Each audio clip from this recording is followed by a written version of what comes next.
السلام عليكم ورحمة الله وبركاته. كما جمتت في حرد في توب أكم درجتو سننزل أجرا ورونا من تبرا لي شمار كفوني بقى جراتن أما سرادا عمري ديرا لا هفتي عمري كيس ربي مباركة اسني فاكاو دروتني بادا دوتنا شاد ربي نفاقدو والرابن جرا فاقاني هدو والله فقاني أكم جرتو فقا جرات نردفتو زيكي قالو زيكي والله هندي كيسنو قلتو ما هدو تك قلتو ما زبونتو أتيار كرتارو تلتينا فقلتو بسنجل أسنيتو هندي كيسن ناف قلتو ما ناف جرادا تربيتو كوف أول يوكان كل أول والله نرنجرو يتشنو سما إرجرو يو والله نرابا ديتي ميتي بايتو كبيجي تاجرو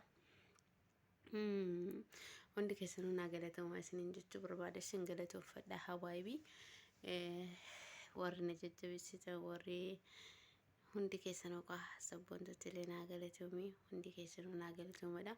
Attan viidiyoolee gisi seenii waraabuu dhabe ni argitanii turbe sana keessa ajandaan baay'een na tare naante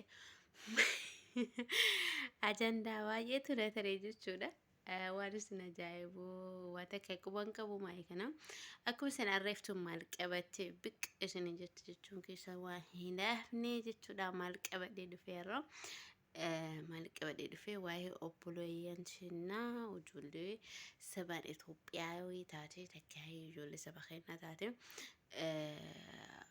obboleessa keenyaa obboleessa musliimaa jechuudha mucaa arabaa ajjeessisan irratti waan xiqqoo takka waan na fakkaatee takka waan na mul'ate irraa haasa'uu barbaadde jechuudha. Maal irraa haasa'uu dhuftee ati arabbaan gargaaruu deemtee naan hin jedhinaa kaa akkasii dura dursee jechuudha. Hundi kennayyuu rabbiin bakka jirtanitti obbolooti kiyyaa kan shamaraa kan dhiiraa hunda keessanuu rabbiin isin haa eegu waan hin taane rabbiin isin irraa haa qabu balbala sharrii rabbiin isin hin dhaabini. Anjad duraa duuba kenna rabbiin nu haa eegu jechuudha. Rabbii kana ma eegu rabbiin nu haa eegu jiruutiin ibaadaa iddootiin shahaadaa rabbiin nuuf haa godhu. Akkuma san nagahaan biyya keenya baanee nagahaan nama xaaratee biyya keenyatti galu rabbiin nu haa taasisu jechuudha.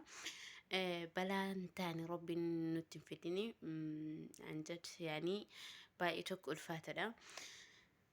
Akkuma sanii ijoollee keessattuu ijoollee dhiiraa warra karaa bahaaraatiin deemtanii dhuftan warra karaa miilatiin deemtanii dhuftan an akka mataa kiyyaatitti nan arrabsinallee waan na fakkaate dubbadha jechuudha. Waan na fakkaate namni yoo waan itti fakkaate tokko haasa'uun homa jiraati. Yoo isin kan xaqawwamsiisu taate duruma dursee dhiifama isin gaafachuu barbaadaa jechuudha. Maal jechuu barbaadden jedhina ijoolleen karaa miilatiin dhufanii hedduun isaanii takkaahii karaa baharaa kana qurxanii dhufan hedduun keessan garaa jabaattanii akkuma garaa jabaattan san waliifis laaftan nama hambaatfis garaa laaftan garaan jabinni keessan adda anjate yaanii ilmoo namaa ilmoo horii isin biratti geettu jechuudha. Hoolaa kabajaa irra qabdi. Maaliifuu jennaani karaa kana ijoolleen karaa baharaa deemanii dhufa waa hedduu bu'aa bayii keessa dabarsanii dhufanii jechuudha.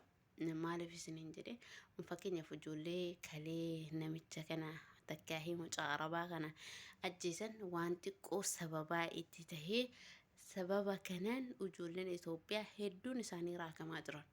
Maaliif jennaan balaan takka sababa nama biraatiif nama meeqatu yoo rakkataa jira nama meeqatu yoo miidhamaa jira nama meeqatu qabamaa jira jechuudha. Hidhaan akkanattuu lafaa ka'ee ijoolleen teenyatuun bara hundaa sababaa keessaniin godaatiin isinumarra ga'e isinumarraa kaallee kama isinirraa ka'e keessattuu ijoollee karaa miilatiin dhufan kana jechuudha. Isaanumarraa kaa balaan isaanumarra gahallee maaliif jennaan balaan tokko yoo ka isaanirraa ka'u taate awwala takka yoo jedhu Suudi Arabiyaa keessatti jechuudha seerri kan jabaatan lafa qabataman abbaa barbaade ta'e saba barbaade ta'e sabuma isaaniitu haa ta'u nama tokko ajjeese lafa seentee samii seentee guyyaa torbee takka ittiin fudhattu jechuudha. Achi keessaa isaan baasu gurra qabanii bakka seenan seenanii bakka si baasanii si baasan biyya tantee keessan seen Itoophiyaan seen biyya seera hin qabne ka yoo namni keessatti du'ellee namni nafsa gadaa'in sun qabamuu hin dandeenye biyya Itoophiyaa keessatti malee biyya Saudi Arabiyaa keessatti miti. Kana dhibbatti warroonni beektan inni beektan warroonni hin beekne baradhaadha waan akkanaa kanarraa of eegaa jechuudha. Homo odoo seerroo si qabu baate ati xaaratuu biyyaa baate moo nafsee namaa ajjeesuu biyyaa baate takka hin nafsee namaa baasuu biyyaa baate of eeggannoo godhuun nurra jiraataa jechuudha. Biyya kandaa rizqii irraa funaannatudha inni malee kamirii keessatti gurgurree ati rizqii tam dawwaruu rizqii tam soquu deemtay rizqii tam ofitti qabuu deemta. Ufii kan kee bichatti hin qabne bar rizqii biizinazaa ufii keessanii biizinazaa biyya ambaa keessatti shari'aan isaanii hin hayyamneef qanuunni isaanii takka seerri isaanii hin hayyamne fuutanii biizinazaa hin taane achi keessatti bantanii gizee kamuu jechuudha ijoolleen tiin deemanii farshoo achi keessatti gurguranii deemanii maal achi keessatti hojii biraa hin dhabdanii hojiin biraa hin dhabamne hojii mataa keessanii ka seeraan dhalan taane takka ka seerra isin hin qabsiifne ka ijoollee hundaa isin miidhuu hin dandeenye baafasuu hin dandeettan waan akkanaa kanarraa fagaadhaa yoo mataa tanuu yoo isin qabanu sababaa keessanii nama tokko nafsee baaftanii ijoollee nama saba Itoophiyaa jedhame guutuu isaanii rizqii keessatti hin qabina.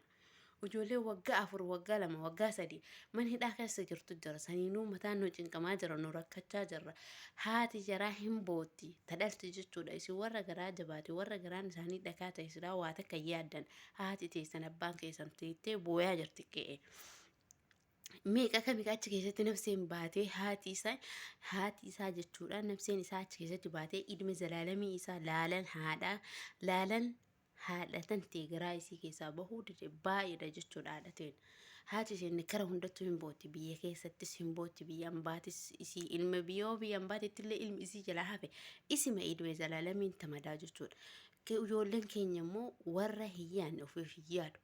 Namaafis hin yaadu obboleewwan keetiifis hin yaadu haadha keetiifis hin yaadu abbaa keetiifis hin yaadu nafsii teetiifuu hin yaadu jechuudha. Waan akkanaa kanarraa of eeggadhaa balaa akka malee rabbiin namarraa haa qabu sinin jechuu barbaadate obboleewwan kiyya.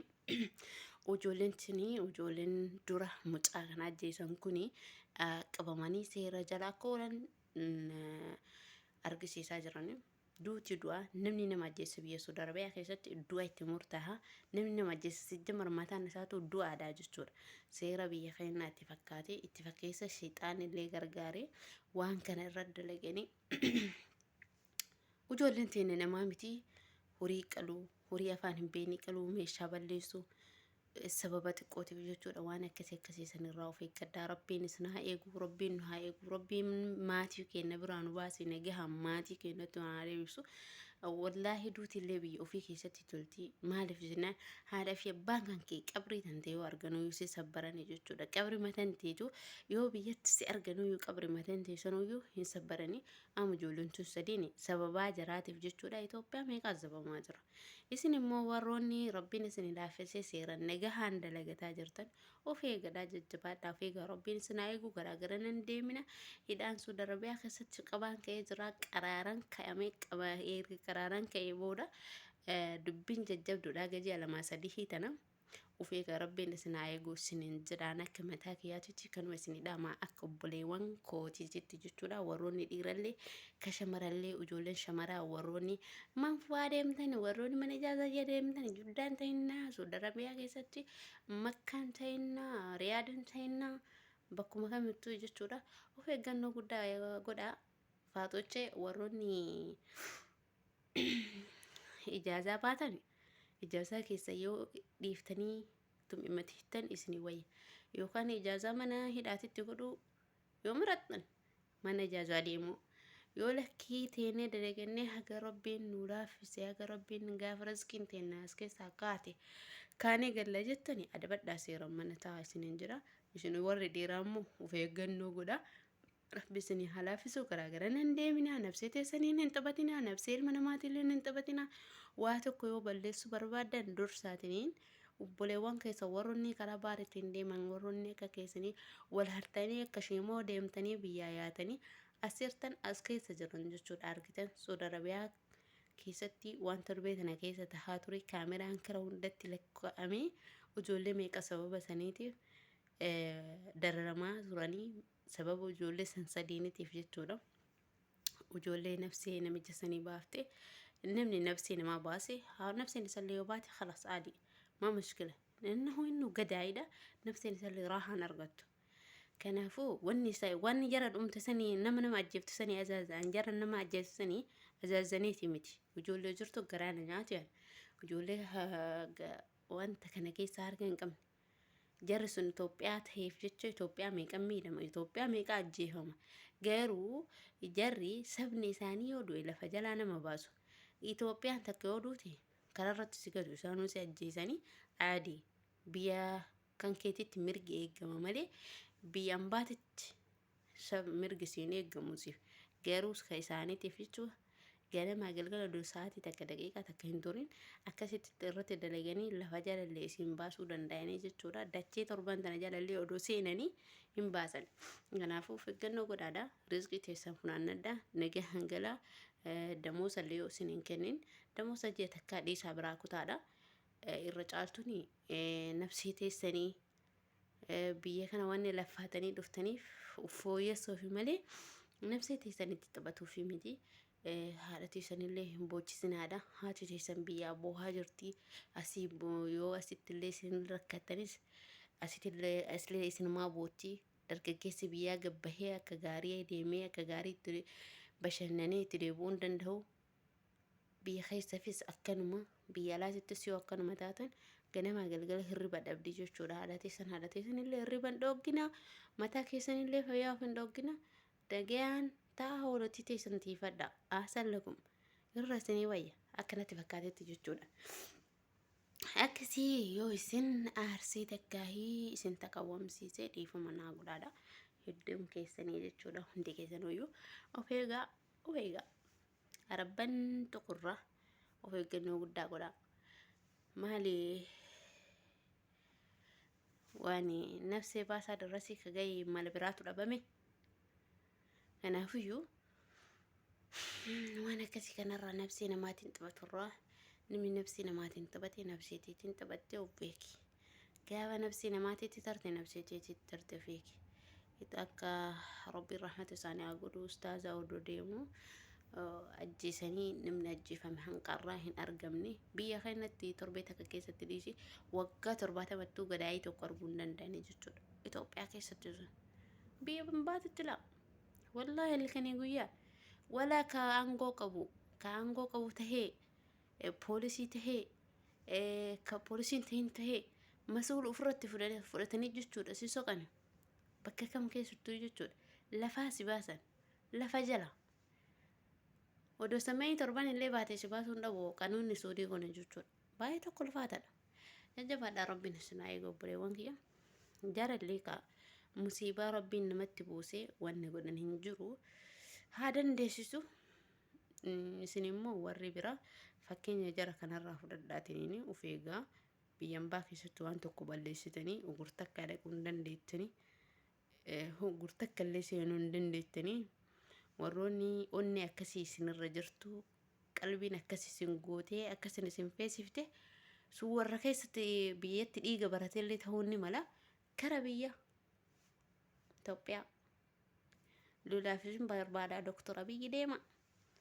Maali ka namaan taphataniif dhiiga namaatiin rabbi isin haa laaffisu hunda keessanuyyuu nu haa qajeelchuu nas haa qajeelchu isinis haa qajeelchu du'aa inni hunda gatinaadha. Assalaamu alaikum warahmatullahi wabarakatuh. Isinin jedha obboleewwan kiyya hagan mana siyaasii dhaabuu fi obboleewwan kiyya ijoolleen Suudi Arabiyaa keessa jirtan xinniqqaaqee godhaa jabaadha.